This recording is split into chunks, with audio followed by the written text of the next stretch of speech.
Love you to बैठ गई। अभी तो हमारे देश में लीगल भी हो गया है ना। बहुत बहुत आभार, धन्यवाद। Please please have a seat.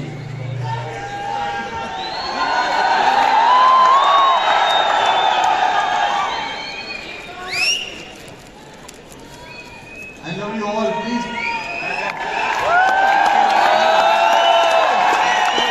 Please सब बैठ जाइए।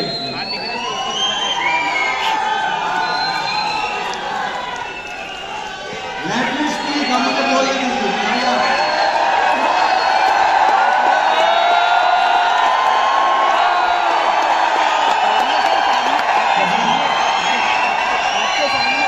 मैं याद करके आया हूँ, भूल जाऊंगा।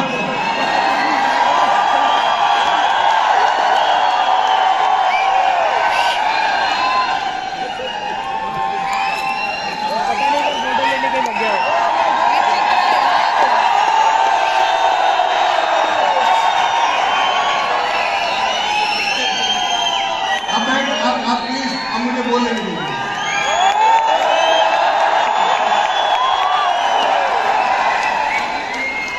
अरे भाई,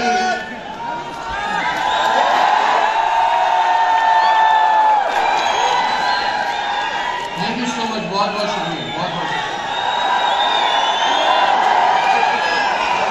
थोड़ी एनर्जी बचा के रखिए, अभी बहुत बम लोग आने वाले हैं।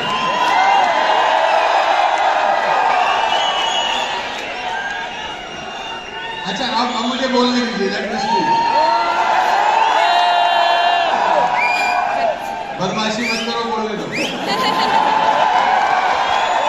तो बहुत बहुत शुक्रिया, बहुत बहुत धन्यवाद आप सब दोस्तों का, और आभार व्यक्त करता हूँ। सबसे पहले तो मैं शुक्रिया अदा करना चाहूँगा उस परमपिता परमेश्वर का, जिसकी वजह से आज इतना शुभ दिन आया कि हम सब लोग एक ही आंगन में, एक ही ऑडिटोरियम में कोविड-19 के बाद ये वेस्टेज टीएसएस का पहला इस तरह का बड़ा इवेंट हम लोग कर पा रहे हैं। एक बार जोरदार तालियां उस परमपिता परमेश्वर।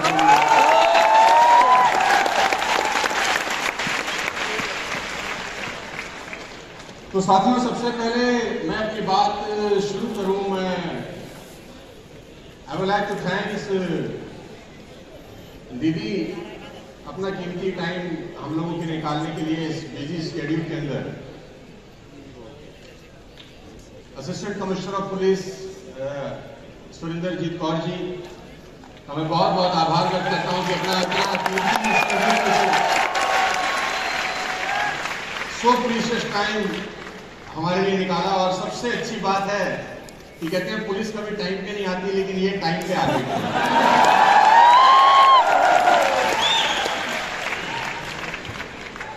मैंने दीदी को बोला कि मुझे आप 9:30 बजे यहाँ चाहिए, मुझे कुछ नहीं पता, क्योंकि ड्यूटी बहुत सख्त है। सुबह 4 बजे ड्यूटी से वापस आई, और फिर मैंने कल भी बोला कि मुझे कुछ नहीं पता, मुझे 9:30 नहीं चाहिए।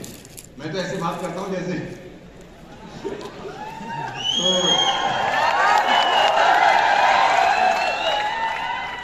तो बच्चा समझ के माफ कर दीजिए। बहुत बहुत आभार, आप अपना इतना कीमती शेड्यूल में से इतना टाइम हम लोगों ने निकाला और हमको ब्लेस किया। आपसे बहुत सारे लोग इंस्पायर हैं।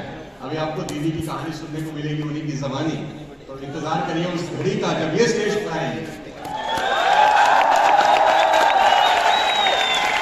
बहुत बहुत शुक्रिया। इस पूरे के पूरे प्रोग्राम की जो आत्मा है, इस पूरे, अगर हम सारा शरीर है तो बिना आत्मा के शरीर बेमानी होता है। शरीर का कोई वैल्यू नहीं है अगर उसमें से आत्मा निकल जाए। और हम सब जानते हैं कि टीएसएस की जो आत्मा है ना, वो हमारे सामने बैठे हमारे पिता तुल्य श्री गौतम बाली। हमारी आत्मा ये है।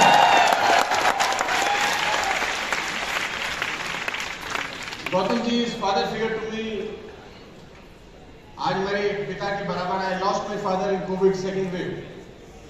और मुझे बहुत अच्छे से मालूम है कि गौतम जी अगर हमको अपना ब्लेसिंग, हमको अपना आशीर्वाद, हमको अपनी गाइडेंस और इनके पास जो एनर्जी है वो नहीं देते, तो आज जो कुछ भी हमने छोटा मोटा किया हम कभी नहीं कर पाते। तो all credit goes to the man जिनको मैं अपनी आंखों के सामने देख रहा हूं, गौतम भाई। इस एज में जो एनर्जी गौतम सर के पास है वो रिमार्केबल है। हिमाचल, कभी कश्मीर, कभी Guwahati, Gujarat, you name the city, ये बताएंगे कि मैं वहां कब जा रहा हूं या जाके आ चुका हूं। आप सिटी का नाम बताइए, ये डेट बता देंगे कि मैं कब गया था या कब जाने वाला हूं। इस शानदार माहौल को बनाने के लिए अगर किसी व्यक्ति को क्रेडिट देना चाहिए तो वो श्री गौतम बाली जी। जोरदार तालियां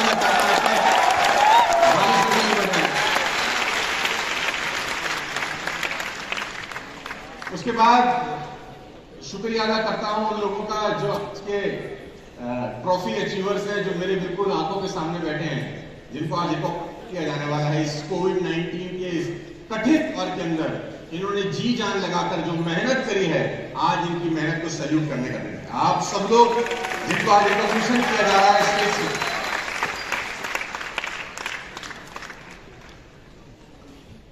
आप लोगों की मेहनत रिमार्केबल है। आपके पास ना तो इतना बड़ा एजुकेशन था, आपके पास ना तो नेटवर्क मार्केटिंग को लेकर इतना बड़ा एक्सपीरियंस था, और सबसे बड़ी प्रॉब्लम थी कोविड-19 का वो महामारी में जिसको किसी को कुछ पता भी नहीं था। फिजिकल से डिजिटल कैसे जाना है, नोबडी नोस। लेकिन आपकी जो मेहनत है, आपका जो जुनून है जिंदगी में आगे बढ़ने का, उसने पिछले 32 महीने में हमारे सफर को और आसान बना दिया। तो मैं खास तौर पर इन लोगों के लिए ताली बजाना चाहता हूँ जो आगे पहुंचने में मेरे बैठे हैं। ताली में जोरदार होनी चाहिए, क्योंकि यही वो लोग हैं, ये लोग हैं जिन्होंने अपनी मेहनत से पिछले 32-30 महीने का जो हमारा टर्नओवर रहा वो 200 करोड़ से ऊपर का किया, मोर देन 200 करोड़। जहां लोगों की जॉब जा रही थी, जहां लोग स्ट्रगल कर रहे थे अपनी जिंदगी के अंदर, जहां फाइनेंशियल क्राइसिस थे, वहां ये सब लोग कितने लोगों के लिए लाइफ बोट का काम करते हैं। तो आप सबको सैल्यूट है यार, जितने लोग मेरी आंखों के सामने बैठे हैं, आंखों के तारे हुए एक्चुअली आप, तो आपके लिए बहुत बहुत धन्यवाद, आभार। और सबसे आखिरी में आभार उन लोगों का जिनके बिना ये माहौल बिल्कुल शून्य है, और वो है आप, जो न जाने कहां से हिंदुस्तान की किस कोने से यहाँ पर। मैं स्पेशली सैल्यूट करता हूं हम लोग 17 तारीख को भी यहाँ पर थे, वेस्टिज का वैफ चल रहा था, मुझे मौका था स्टेज पर आकर 2 मिनट बात करने का, और आज करीब 1 महीने के बाद मैं फिर आपके सामने हूँ। मैंने उस दिन भी कहा कि सबसे ज्यादा अगर कोई थैंक्स का अधिकारी है तो वो लोग हैं जो यहाँ और पीछे बैठे। ये खास तौर पे वो लोग हैं जो लगाने मेरी मैं जानता हूँ बहुत स्ट्रगल रही होंगी यार, बहुत सारे पैसे लगते हैं आने में। मैं जानता हूँ belong to poor middle class family. मैं जानता हूँ ट्रेन का टिकट लगता है, पैसा खर्च होता है, तत्काल में टिकट कराया होगा तो कॉस्ट ज्यादा होता है, मैं ये भी जानता हूँ। यहाँ आने का कॉस्ट आपसे ज्यादा कोई नहीं जानता। कुछ लोग उधार लेके भी शायद आए होंगे इस प्रोग्राम को अटेंड करने के लिए, क्योंकि वो जज्बा उनमें है, क्योंकि उनको पता है कि एक बार वहां चले जाएंगे तो हमको हमारे सपने पूरे करने की चाबी मिल जाएगी। तो सैल्यूट आप लोगों को।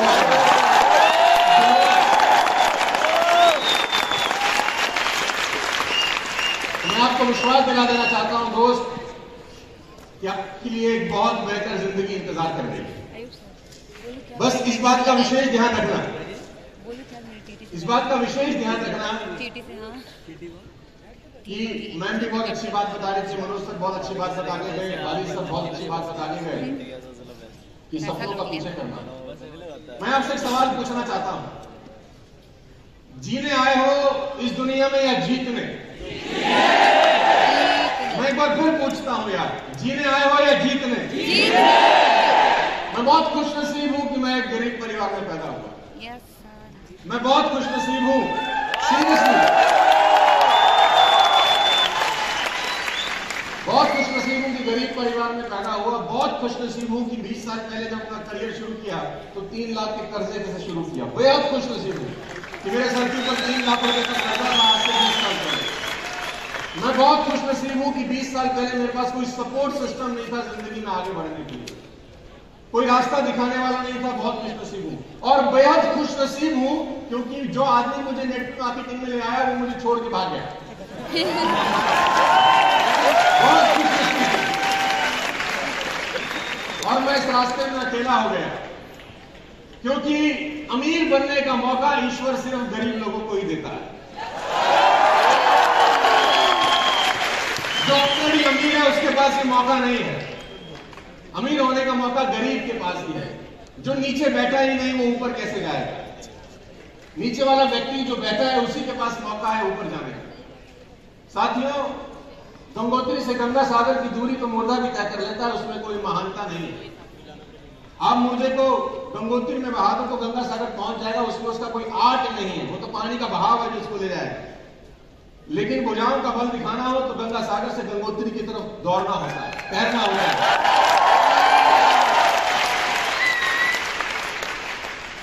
आप जानते हैं कि जिंदगी में आगे बढ़ने की सबसे बड़ी बाधा एक मध्यम वर्गीय परिवार, एक निम्न वर्गीय परिवार के पास क्या है? जिंदगी में सबसे बड़े आगे बढ़ने की जो बाधा है उसका एक नाम है जिसको मैं बोलता हूं डर, फियर। और डर वो नहीं जो सामने दिखाई देता है। बहुत सारे लोग डरते हैं बाहर की परिस्थितियों से कि इकोनॉमी खराब है, पड़ोसी क्या बोलेगा, रिश्तेदार क्या बोलेंगे, मेरा दोस्त कर नहीं रहा वो क्या बोलेगा। मैं आपको बता देना चाहता हूं कि बाहर के डर से भीतर का डर 10 गुना ज्यादा खतरनाक होता है। बाहर के डर से भीतर का डर 10 गुना ज्यादा खतरनाक होता है, क्योंकि उस डर से लड़ाई की जा सकती है जो साला दिखता है। जो दिखता ही नहीं है उससे लड़ना बहुत मुश्किल होता है। कोविड-19 का वायरस किसी को नजर नहीं आता था, इसलिए डिफिकल्ट था उससे लड़ाई करना। जो शत्रु दिखाई ना दे उससे लड़ना बहुत मुश्किल है। तो आपके मन में जो भय है, middle class, lower middle class family के मन में जो भय है, कर नहीं पाऊंगा, हो नहीं पाएगा, दुनिया क्या बोलेगी, ये फलाना ढिमकाना, बहुत सारी बातें, डर आदमी को आगे नहीं बढ़ना चाहता। मैं आप लोगों से एक बात पूछना चाहता हूं, साला तुम्हारे पास खोने के लिए क्या है? हम मिडिल क्लास फैमिली के लिए भगवान ने एक और नेमत दी है कि हमारे पास साला खोने के लिए कुछ नहीं।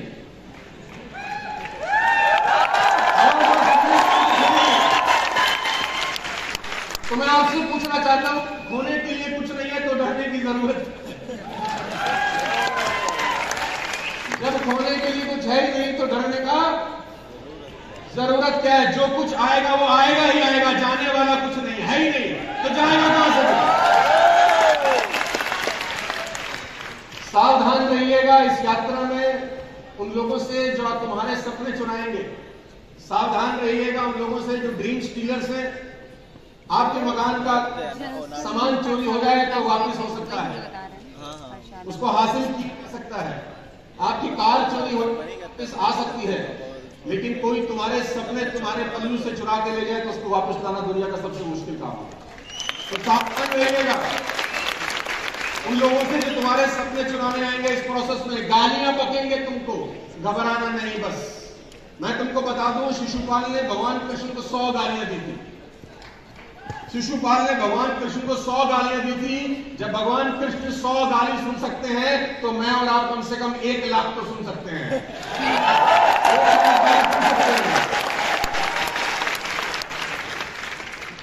देखिए, लोग कीचड़ से दूर चलते हैं, मेरी बात को याद रखना। कीचड़ से बचकर चलते हैं ताकि उनके कपड़े खराब ना हो, लेकिन कीचड़ को घमंड हो जाता है कि लोग मुझसे डरते हैं।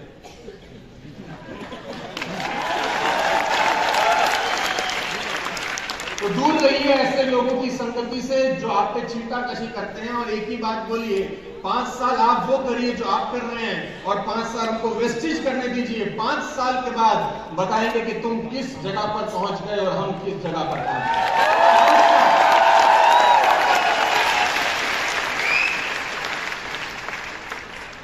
डिसाइड करिए आज यहां से निकलने के बाद कि जिंदगी को किस दिशा में ले जाना चाहते हो। डिस्कस मत करिए, क्योंकि डिसाइड और डिस्कस दोनों एक साथ कभी चलता नहीं है। इधर यू डिसाइड और यू डिस्कस। और मैं आपको बता दूं, डिसीजन लेने का सबसे आसान तरीका, मुझसे लोग पूछते हैं कि नेटवर्क मार्केटिंग करें ना करें, ये डिसाइड कैसे करें? बहुत सिंपल है। अपने परिवार के सब लोगों को बिठाओ और उनको बताओ मैं वेस्टेज करने वाला हूं। उनसे पूछो मुझे करना चाहिए कि नहीं। वो अगर बोल दे नहीं करना चाहिए तो कर डालो, हो गया। बोलते नहीं करना है तो ज्यादा से ज्यादा क्या होगा? सफल हो जाएंगे।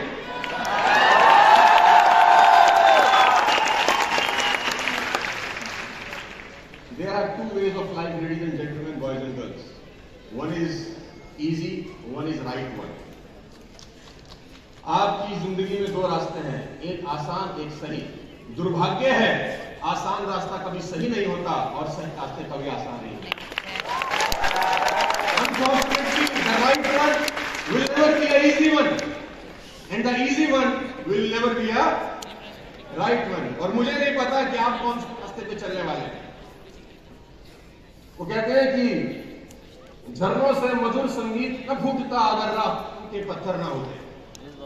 रास्ते में पत्थर ही उसकी ध्वनि बनाते हैं, बहुत बढ़िया। तो पत्थर आने चाहिए, तकलीफें आपकी और हमारी जिंदगी का हिस्सा होनी चाहिए। और प्रकृति ना तो रिवॉर्ड करती है ना पनिश करती है। मैं आपको बता दूं, कुदरत, universe will not punishing you, universe will not rewarding you, universe is only responding you. कुदरत सिर्फ रिस्पॉन्ड करती उन बातों को जो तुम बाजार में करने वाले हो। अच्छे के साथ दुनिया अच्छी होती है, खराब के साथ खराब क्यों हो जाती है? इस बात को हमेशा ध्यान रखना लेडीज एंड जेंटलमैन। त्याग अपनी कार के अंदर, अपने घर के अंदर अगर एफएम पे गाना सुनते हैं ना, 102.4 पे गाना बज रहा है, कोई एक बहुत सैड सॉन्ग, एक सैड सॉन्ग बज रहा है, एग्जांपल मदर इंडिया का गाना है, दुनिया में आए हैं तो जीना ही पड़ेगा। गाना है और तो बड़ा अच्छा गाना है, लेकिन इसकी ये लाइनें बड़ी सैड है कि दुनिया में आए हैं जीना ही पड़ेगा, जीवन अगर जहर तो साला जीना ही पड़ेगा। और आप वो गाना सुन रहे हैं तो ये आपकी चॉइस है। मैं सिर्फ इतना कहता हूं कि 102.4 से ट्यून करके अगर 93.5 पे एफएम सेट कर लिया तो वहां ये भी गाना बज रहा है कि छोड़ो कल की बातें, कल की बात पुरानी, नए दौर में लिखेंगे मिलकर।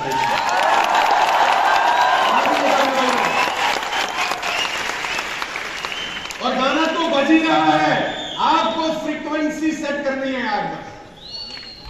गाना ऐसा नहीं कि फ्रीक्वेंसी सेट करने के बाद आया, गाना ऑलरेडी आपको आज के बाद फ्रीक्वेंसी सेट करनी है। इस अवार्ड फंक्शन से वापस जाने के बाद अपने सपनों का ताना बाना बुनना मेरे दोस्त। और गरीब परिवार में पैदा होना गुनाह नहीं है, लेकिन परिवार को गरीब छोड़ के मर जाना गुनाह है।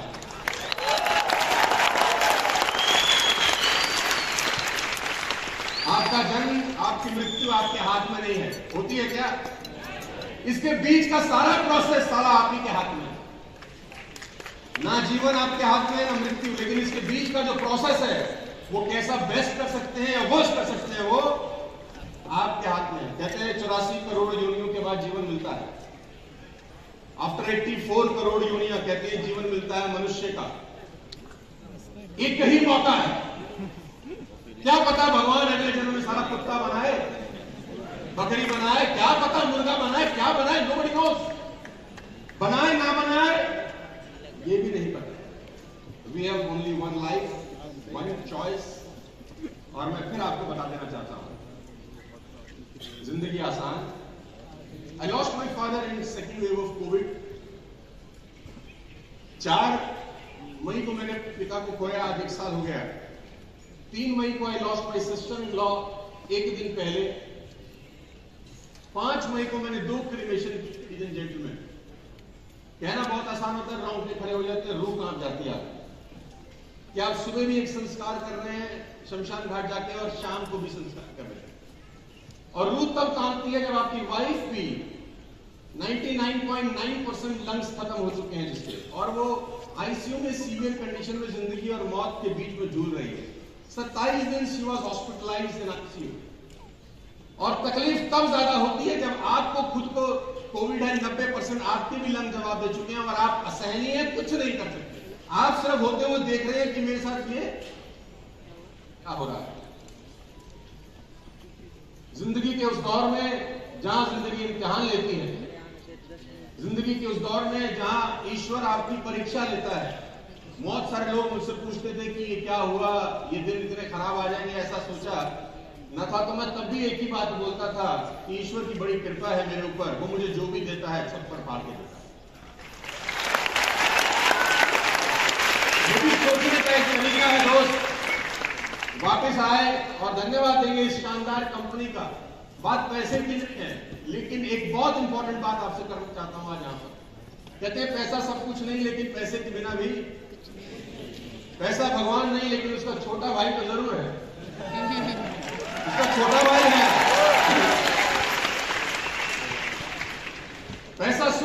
लेकिन सुख खरीदने का साधन जरूर। वाली साहब को मैं बता देता हूं, आज स्टेज से पहली बार इस बात को मैं बयां कर रहा हूं कि मई का पूरा मंथ मैंने कोई काम नहीं किया, not a single telephone call I did. 23 अप्रैल को वी गॉट कोविड, पूरी फैमिली को कोविड था, तो 23 अप्रैल तक तो मैं काम कर रहा था। इवन दो मैं 26-27 अप्रैल तक भी काम कर रहा था। मुझे याद है दीपक साहब के साथ हम एक जूम सेशन कर रहे थे, अचानक वो ब्लड लेने वाला आया मेरे पास और मैं सेशन छोड़ के गया। 27 या 26 तारीख की बात होगी। अप्रैल तक मैं एक्टिवली पार्टिसिपेट कर रहा था वेस्टर्न में अपने बिजनेस को बिल्ड करने के लिए। लेकिन मई में भाई साहब मैंने एक कॉल नहीं किया अपनी टीम को, जो कि मेरे 22 साल के करियर में कैसे कभी ऐसा नहीं हुआ कि मेरा कम्युनिकेशन टूटा, क्योंकि मेरा मन ही नहीं था, मेरी हिम्मत नहीं थी। एक तरीके से कभी कभी कि आप भी कहते हैं कि ठीक यार बिजनेस बाद में करेंगे, पहले माइंड सेट कर लें। एक क्या मैंने पूरे महीने, इवन मैंने वेस्टेज का ऐप चेक नहीं किया पूरे महीने के अंदर कि ऐप पे पीवी आ रहा है कि कितना नहीं आ रहा। अभी तो हम आधे घंटे में करते हैं ना। पूरे महीने एक ऐप चेक नहीं किया, एक कॉल नहीं किया, एक कॉल रिसीव नहीं किया। और मैं आपकी जानकारी के लिए बता दूं, मेरा मई महीने का चेक था 28 लाख रुपए।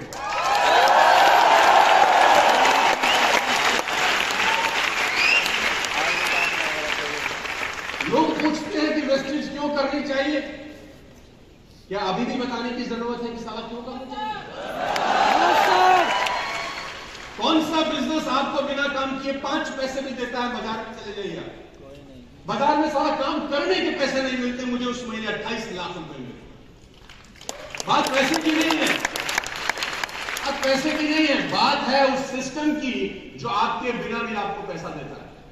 एकमात्र ऐसा बिजनेस है, मैं सभी नौजवानों को बोलना चाहता हूं, एक दिन ओढ़कर मिट्टी हम हमेशा के लिए सो जाएंगे, है ना? है कि नहीं? एक दिन ओढ़कर मिट्टी बेनिशान हो जाएंगे, वक्त सबका आता है, हमको भी चले जाना है। लेकिन हमारे बाद एक तो मात्र ऐसा बिजनेस है जो आपके फैमिली में किसी भी चीज की हो जाए, पैसे की नहीं होने देगा। अगर 5 साल हमने लग के काम कर लिया, 5 साल मैं सबका आह्वान करना चाहता हूं कि आइए मिलकर 5 साल इस बिजनेस को बिल्ड करते हैं तन मन धन से और आगे बढ़ते हैं। बहुत भावुक मोमेंट है आज मेरे लिए, खास तौर पर क्योंकि महीने जब मैंने अपना करियर शुरू किया इस परिवार के अंदर, लोग हंसा करते थे मुझे। ये फ्री का काम है जो लोगों को मैं देता हूं आजकल, या आप हंसिए। लोग हंसते थे, लोग हमें बोलते थे कि तुम तो 2 लाख से आए हो, मल्टीलैक कैसे बिल्ड करते? और 30 महीने में अपने लोगों को दिखा दिया कि हिम्मत मर्दा और मदद खुदा।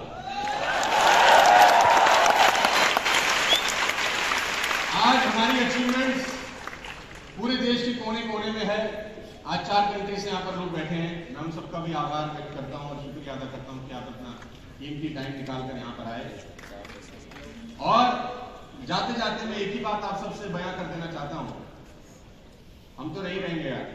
कहते हैं हमारे बाद महफिल में अफसाने बयां होंगे, अरे हमको ढूंढेंगी न जाने हम कहाँ होंगे। पता तो है,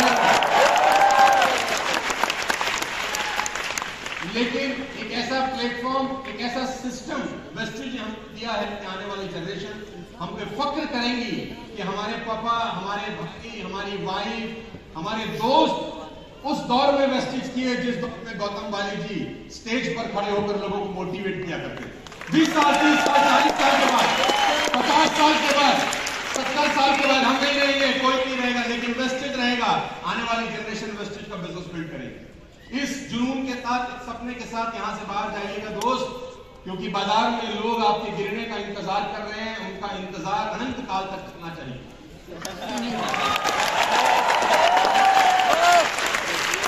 इतना लंबा चलना चाहिए कि तुम मर जाए, जन्म लेके वापस आए, तब भी तुम वेस्टेज ही कर रहे हो। मेरी शुभकामनाएं आप सबके साथ हैं। मैं दुआ करता हूं कि जितने लोग आज 5% पे हैं, जितने लोग आज 8% पे हैं, 10% पे हैं, % पे हैं, खास तौर पे। और बाली साहब की मुझे एक बात हमेशा से बहुत अट्रैक्ट करती है, जो मुझे बड़ी अच्छी लगी, कि वेस्टेज के अंदर सबसे मुश्किल काम है ब्रॉन्ज एक्टर बनना। सबसे कठिन अगर कोई रैंक है तो वो है ब्रॉन्ज एक्टर। DUCD होना आसान है, ब्रॉन्ज एक्टर होना मुश्किल है, क्योंकि सबसे ज्यादा कांटे शुरुआत में आते हैं। तो आप सब लोग जो 5% कहें, 8% कहें, 12% वादा करिए अपने आप से दो। मैं आपसे 2 आहुतियां मांग रहा हूं यहां से जाने से पहले। आप देना चाहते हैं तो ही कहूं कुछ। 2 वादा करिए मुझे। पहला वादा करेंगे तो मैं कुछ कहूं, मांगूं कुछ आपके हक से। आपका बड़ा भाई होने के नाते मांग सकता हूं, जिनसे उम्र में छोटा हूं उनसे छोटा भाई होने के नाते मांग सकता हूं। मेरा काम गरीब आदमी को मांगने का ही है और मुझे मांगने में कोई शर्म आती नहीं। शर्म आती तो सारा नेटवर्क मार्केटिंग नहीं करता। जो आहुति आपसे मांग रहा हूं, आज वादा करिएगा इस हॉल में परमपिता परमेश्वर विराजमान होंगे। भगवान कहते हैं हर जगह रहते हैं, उनकी मर्जी के बिना तो पत्ता भी नहीं हिलता। तो 10,000 लोग हिल के यहाँ पर आ गए हैं तो उसकी मर्जी से ही आए होंगे। तो 2 चीजें आपसे मांगता हूं। बात एक, वादा करिए अपने आप को, चाहे एक तक न कम आए, चाहे अपने कुछ सुख सुविधाओं को ब्रेक लगाएं, अगले कुछ महीने, अगले कुछ साल अनकंफर्टेबल रहें। क्योंकि कहते हैं अगर शुरुआत की जिंदगी के 5 साल आप अनकंफर्टेबल होते हैं तो जिंदगी कंफर्टेबल हो जाती है। शुरुआत के 5 साल अगर आप अनकंफर्टेबल होते हैं तो जिंदगी कंफर्टेबल हो जाती है। और शुरुआत के 5 साल अगर आप कंफर्टेबल रहे तो पूरी जिंदगी सारा आदमी धक्के खाता रहता है। पहले 5 साल थोड़ा अनकंफर्टेबल हो जाइए, खाना एक टाइम का कम खा लीजिए, कुछ सुख सुविधाओं को त्याग दीजिए, फोन 10,000 की बजाय 5,000 का खरीद लीजिए, टीवी बड़े से छोटा लगा लीजिए, जूता सस्ता पहन लीजिए। लेकिन पहला वादा करिए कि हर महीने का कंसिस्टेंसी करेंगे। ये वादा करके जाइए, कुछ भी हो जाए, कुछ भी हो जाए। हाथ उठा के बोलिए कि वादा करता हूं कि कंसिस्टेंसी करूंगा, करूंगा, चाहे कुछ हो जाए।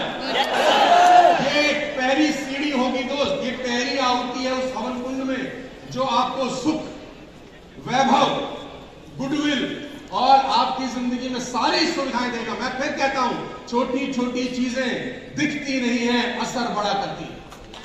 छोटी छोटी चीजें दिखती नहीं है, असर बड़ा करती है।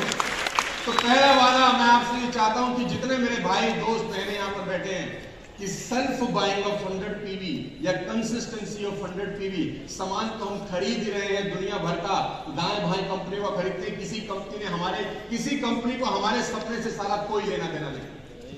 किसी और साबुन को खरीद के हमारे घर के आगे साइकिल भी खड़ी नहीं होगी। लेकिन ये एक ऐसा प्रोडक्ट है जिसको खरीद के तुम्हारे घर के आगे मर्सिडीज खड़ी हो सकती है। बाहर 11 गाड़ियां खड़ी हैं, 10 गिरफ्त नहीं लाए क्योंकि पुणे से ट्रेवलिंग करना उनके लिए मुश्किल था। 10 मर्सिडीज खड़ी है, 8 मर्सिडीज, 2 BMW। नीम के पेड़ से नहीं तोड़ के लाई उनकी मां, इनको नीम के पेड़ से नहीं तोड़ के लाई, यही के हैं, यही के लोग हैं। लेकिन इनमें एक खास बात है कि ये लोग कंसिस्टेंसी 2 तरीकों करते हैं, चाहे दुनिया में आग लग जाए, भयानक बहुत मच जाए, लेकिन उनका कंसिस्टेंसी 2 तरीकों। तो पहली गुजारिश सुनने को मानने को तैयार है तो बोलिए हाँ, दोनों हाथ उठा के बोलिए हाँ, कंसिस्टेंसी करूंगा बोलिए हाँ। मेरी दूसरी गुजारिश है, करत करत अभ्यास से जड़ में ठोस जान, रस्सी आवत जावत से पत्थर निशान। रस्सी भी पत्थर पे बार बार घिसे तो पत्थर पे निशान छोड़ देती है। दूसरा आह्वान यह है, हर महीने कुछ मत करो, एटलीस्ट एक आदमी को इनरोल कर दो बस। Only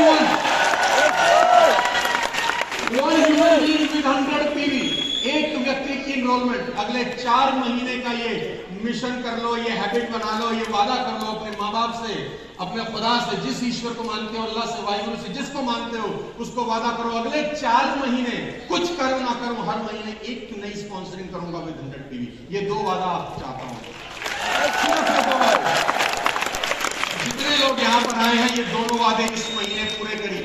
गौतम बाली जी हमारे सामने बैठे हैं, वादा करिए इनको कि आप आज 15 तारीख है, 16-17 तक आप घर पहुंच जाएंगे, 25 से पहले एटलीस्ट एक नई स्पॉन्सरिंग करके देंगे। दोनों हाथ उठा के गौतम बाली जी की तरफ देखिए, एक स्पॉन्सरिंग, सिर्फ एक, अड़ोस पड़ोस दोस्त रिश्तेदार। और मैं आपको बता दूं, लोग आपसे भागेंगे, घबराइएगा मत। शुरुआत में कभी कभी कभी पुश सेल भी करनी पड़ती है, क्योंकि बच्चा जब स्कूल में नहीं जाता शुरुआती दौर पे तो मां घसीट के भी ले जाती है, क्योंकि बच्चे को अहमियत नहीं पता, बच्चे को स्कूल का कॉलेज का सिग्निफिकेंस नहीं पता। माँ बाप को पता होता है, बच्चा रो रहा होता है कि मैं नहीं जाऊंगा, माँ चांटा मारती तेरा बाप क्या था तू भी जाएगा, वो भी ऐसे ही रोता था। तो 1 सेल इन अ मंथ और 100 पीली का कंसिस्टेंसी। 18वीं सालगिरह वेस्टर्न मनाने जा रही है 2 जून। हम सब सौभाग्यशाली हैं कि हम 18वीं सालगिरह का हिस्सा बनेंगे। 18 सक्सेसफुल ईयर, 17 कंप्लीट, 18वें में हम लोग पहुंचने वाले हैं। तो 18वीं सालगिरह धूमधाम से हम लोग मनानी है, ये दोनों वादे पूरे करें। आखिरी में मैं को विराम देना चाहता हूं यहां पर, और धन्यवाद देता हूं अपने पिता को कि जिन्होंने मुझे इस लायक बनाया कि मैं यहां तक पहुंच सका। वो नहीं होते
आंख में कुछ लग गया था मेरा, आप कुछ और समझ गए।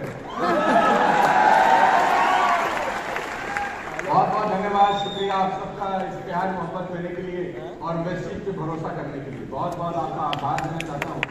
वापस जाके एक अलग इंसान बन के यहाँ से वापस जाना, और जब वापस पहुंचो तो ऐसा बन के जाना कि घर वाले भी ना पहचान, घर वालों को लगना चाहिए कि गया कोई और था, वापिस कोई और आया।